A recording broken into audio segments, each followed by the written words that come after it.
السلام علیکم ورحمۃ اللہ وبرکاتہ۔ مالک بن دینار رحمۃ اللہ علیہ فرماتے ہیں، میں اپنے گھر سے باہر نکلا، گرمی کا موسم تھا، اتنی سخت گرمی تھی کہ لوگ بھی گھروں میں، جانور بھی درختوں کے سائے کے نیچے، پرندے اپنے گھونسلوں میں، باہر سورج آگ برسا رہا تھا۔ مجھے ضروری کام تھا تو مجھے نکلنا پڑا۔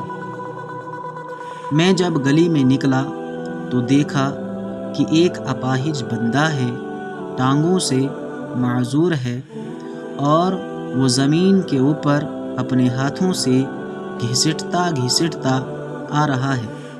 کہنے لگے کہ جب میں قریب آیا تو دیکھا کہ پورا پسینے میں نہایا ہوا ہے اور اس کی جلد دھوپ کی تپش کی وجہ سے لال ہو چکی تھی،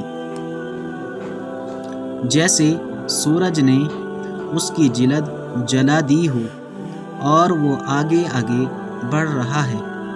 میں نے سلام کیا اور پوچھا کہ نوجوان، تم اس گرمی میں کہاں جا رہے ہو؟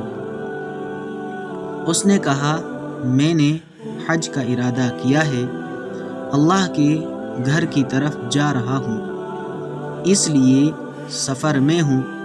میں نے کہا کہ تم تھوڑی دیر میرے یہاں آرام کر لو۔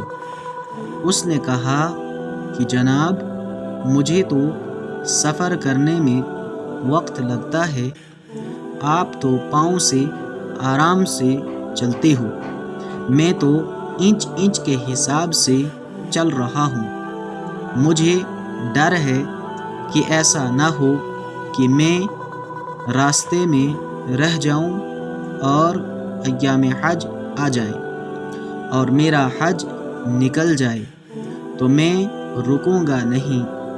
فرماتے ہیں، میں نے اسے ایک رائے دی۔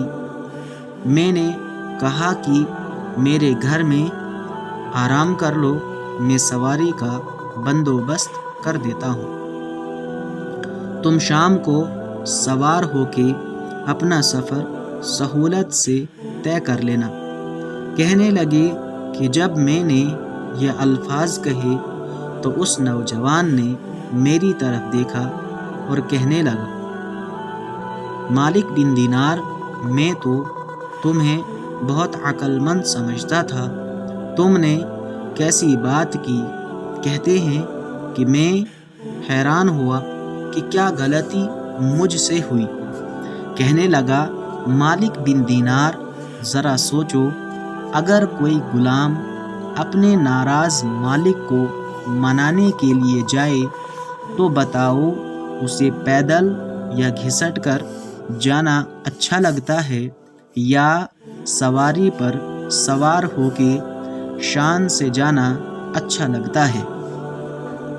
کہنے لگے کہ میں حیران ہو گیا کہ یہ نوجوان کتنی عاجزی کے ساتھ اپنے مالک کو منانے کے لیے جا رہا ہے۔ کہنے لگے کہ اس نے میری کچھ پرواہ نہ کی اور چلتا گیا۔ اللہ کی شان کہ اسی سال اللہ رب العزت نے مجھے بھی حج کی توفیق دے دی۔ وہ فرماتے ہیں کہ مینا کے میدان میں جب ہم نے کنکریاں مار لی، اس کے بعد جب میں ذرا پیچھے ہٹا تو ایک مجمع دیکھا۔ پوچھا کیا ہوا؟ لوگوں نے کہا، ایک نوجوان ہے اور وہ یہاں بس اللہ سے باتیں کر رہا ہے اور سب سن رہے ہیں۔ میں نے کہا کہ اچھا، ذرا مجھے بھی موقع دو کہ شکل دیکھوں۔ فرماتے ہیں کہ جب مجھے موقع ملا اور میں آگے بڑھا تو میں نے دیکھا کہ وہی نوجوان احرام باندھا ہوا ہے اور اللہ سے دعا مانگ رہا ہے، اور دعا میں یہ کہہ رہا ہے کہ اے اللہ، آپ کی دی ہوئی توفیق سے میرا سفر مکمل ہوا۔ میں نے میدان عرفات کا وقوف بھی کر لیا، مزدلفہ کا وقوف بھی کر لیا، اور میں نے شیطان کو کنکریاں مار کے اپنی نفرت کا اظہار بھی کر لیا۔ اے اللہ، اب قربانی کا وقت ہے، سب لوگ جائیں گے اور اپنی اپنی طرف سے قربانی کا جانور ذبح کریں گے۔ میرے مولا، تو مجھے جانتا ہے، میں تو فقیر ہوں، احرام کے سوا میرے پاس کچھ بھی نہیں۔ اے اللہ، میں اپنی جان کا نذرانہ پیش کرنا چاہتا ہوں، اس لیے میری جان کو قبول فرما لیجیے۔ اس نے یہ الفاظ کہہ کر کلمہ پڑھا اور اپنی جان اپنے اللہ کے سپرد کر دی۔